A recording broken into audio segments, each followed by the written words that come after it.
সারাদিন রোজা রাখার পর ইফতারে গাজর খেলে শরীরে 5টি বৈজ্ঞানিক উপকার হয়। বিশেষ করে রোজা রাখা অবস্থায় যখন পেটে কোনো খাবার প্রবেশ করে না, এরপরে গাজরের মধ্যে যে উপাদানগুলো রয়েছে শারীরিক কয়েকটা পরিবর্তন ঘটায়, মেডিকেল সায়েন্স প্রমাণ করেছে। এই যে আল্লাহর সৃষ্টিগুলো রয়েছে, এই সৃষ্টিগুলোর মধ্যে আল্লাহ রাব্বুল আলামিন কত নিয়ামত দিয়ে দিয়েছেন। এই জন্য হয়তো আল্লাহ রাব্বুল আলামিন সৃষ্টিগুলো নিয়ে গবেষণা করতে বলেছেন। আর আমরা যে হাজার রকম রোগের সমস্যার সম্মুখীন হই, হয়তো রোগ থেকে বাঁচার সব মাধ্যম যে আল্লাহ দিয়ে দিয়েছেন এই সৃষ্টিগুলোর মধ্যে, আমরা হয়তো জানিই না এটা অনেকে। এই জন্য আল্লাহ রাব্বুল আলামিনের ঘোষণা হচ্ছে, ওয়ায়াতাফাক্কারুনা ফি খালকিস সামাওয়াতি ওয়াল আরদ, আমার যত সৃষ্টিগুলো রয়েছে, আমার সৃষ্টিগুলো নিয়ে একটু গবেষণা করে দেখ গোলাম, কত নিয়ামত আমি আল্লাহ দিয়েছি।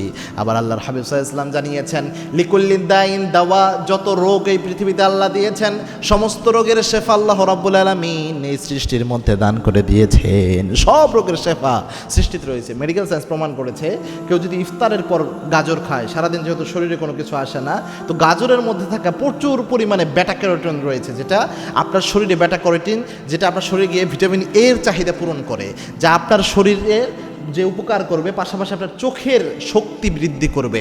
সারাদিন যখন আপনার নার্ভগুলা সমস্ত প্রকার ভিটামিন টিটামিন থেকে মুক্ত থাকে, এরপরে যখন গাজর আপনি ইফতারের পর ইফতারের সময় সালাতের মতো করে খেতে পারেন, অথবা ইফতারের পর আপনি খেলেন, এরপরে যখন গাজর খান, তখন সারাদিন ওই যে আপনার বিভিন্ন নার্ভগুলো যেহেতু শুকনা ছিল, এরপরে ভিটামিন এটা অনেক মারাত্মকভাবে গ্রহণ করতে পারে, যার কারণে আপনার চোখের শক্তি বেড়ে যায়। 2 নাম্বার, আপনার দীর্ঘ সময় শক্তি ধরে রাখার জন্য, শক্তি দেওয়ার জন্য, এনার্জি দেওয়ার জন্য, তারাবিতে শক্তি যোগানোর জন্য এটা কাজে দেয়। কেননা এটার মধ্যে প্রাকৃতিক কার্বোহাইড্রেট এবং ফাইবার থাকে। এটা জরুরি একটা বিষয়। আমরা হয়তো অনেকে এটা জিনিসটা বুঝি না, এবং হজম প্রক্রিয়াকে অনেক বেশি ডেভেলপ করে দেয় এটা।